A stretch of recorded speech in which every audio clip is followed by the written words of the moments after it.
तो सवाल नंबर 10वां क्या कहता है वो देखते हैं। सवाल नंबर 10वां है, वो कहता है कि एक चतुर्भुज एबीसीडी है। एबीसीडी एक चतुर्भुज दिया हुआ है, उसका नाम एबीसीडी है। ठीक है, चारों कोना का नाम एबीसीडी है।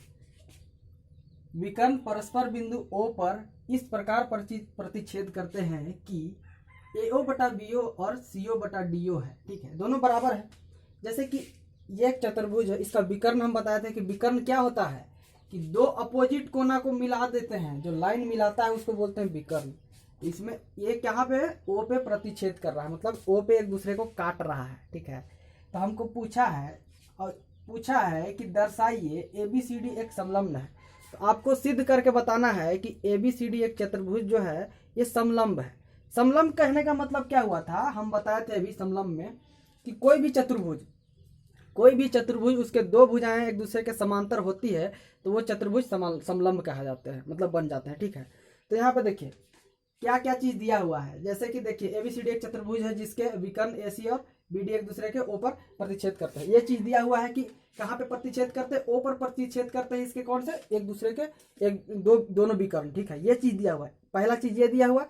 और दूसरा चीज क्या दिया हुआ है, दूसरा चीज दिया हुआ है कि AO बटा BO और CO बटा DO दोनों क्या है, एक दूसरे के बराबर है। ये दिया हुआ है। अब हमको सिद्ध करना है, तो इसको सिद्ध करने के लिए हम क्या करेंगे, इसमें तो ये नहीं बताया गया है कि कौन सी रेखाएं समांतर है, ये तो नहीं दिया है।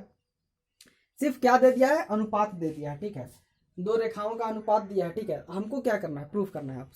तो सबसे पहले हम क्या करेंगे कि रचना करेंगे। ठीक है, हम देखिए AB एक क्या है, इसका भुजा है।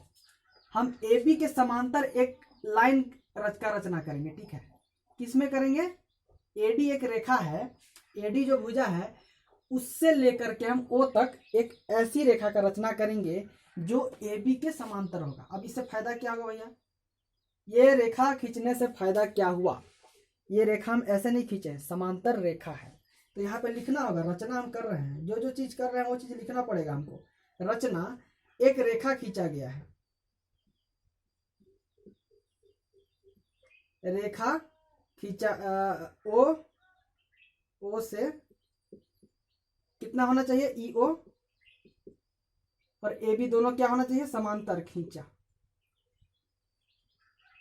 ठीक है, हमने क्या किया कि एक रेखा खींच दिया। ठीक है, यहां से यहां तक रेखा खींच दी। अब देखिए यहाँ पे, अब फायदा क्या हुआ, फायदा ये हुआ कि ये एक त्रिभुज है। ठीक है, इस त्रिभुज को हम लेते हैं, AB और D को लेते हैं। त्रिभुज ABD को लेंगे तो उसमें दो रेखा, देखिए एक रेखा ये हो गया, एक ये और एक ये, दोनों क्या एक दूसरे के समांतर। एक दूसरे के जब समांतर हुआ तो हम यहाँ से क्या कर सकते हैं, संगत कोण का समानुपात निकाल सकते हैं।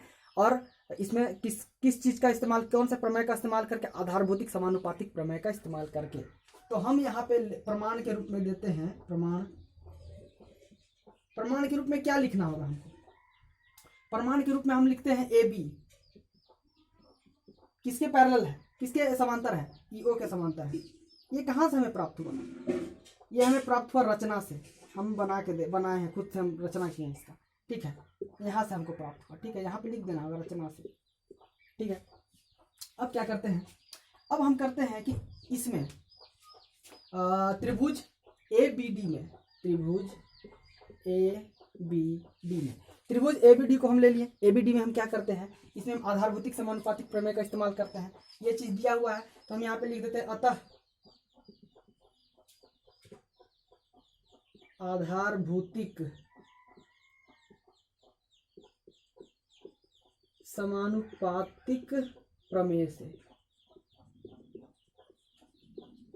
ठीक है, आधारभौतिक समानुपातिक प्रमेय से। इसमें क्या होता है, इसमें देखते हैं कि ये दोनों ये है तो हम क्या लिख सकते हैं, AE बटा ED। ठीक है, बराबर BO बटा OD या DO, ये लिख दिया। ठीक, समीकरण दूसरा मान लिया। ठीक, जबकि यहाँ पे हमें क्या दिया हुआ है, AO बटा BO बराबर CO बटा DO, जबकि ये क्या दिया हुआ है हमें, AO बटा BO बराबर CO बटा DO। ये क्या हुआ है, दिया है। ठीक है, दिया है, इसको लिख देते हैं, दिया है। अब यहाँ पे सोच के देखिए क्या करना है आपको, दो चीज आपको मिल गया, दो चीज का समानुपात मिल गया। ठीक है, अनुपात यहाँ पे इसका मिल गया और ये यहाँ पे मिल गया।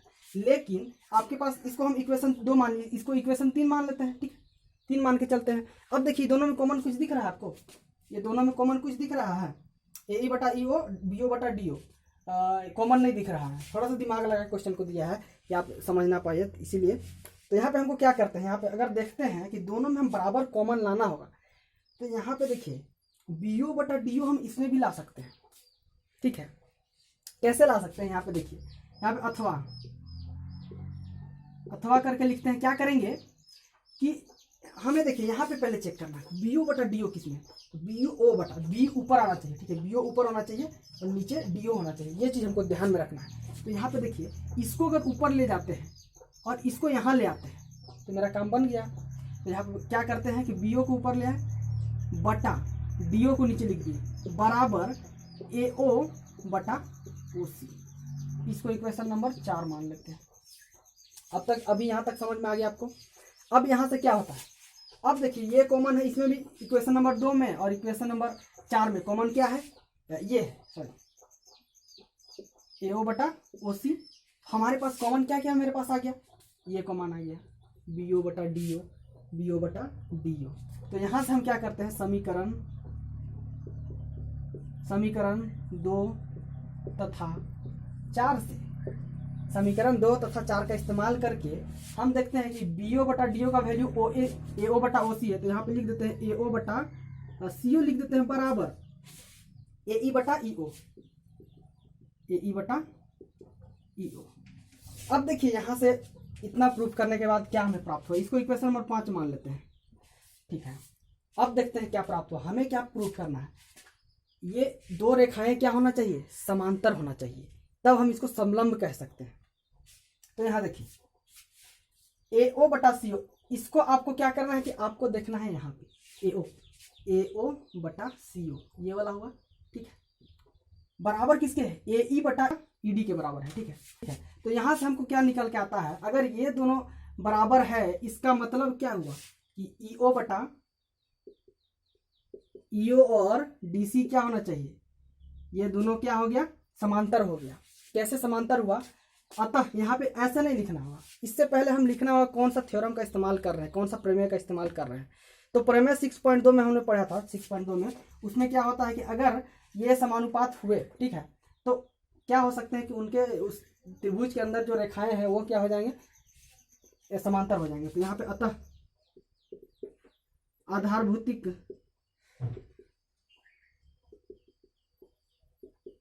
समानुपातिक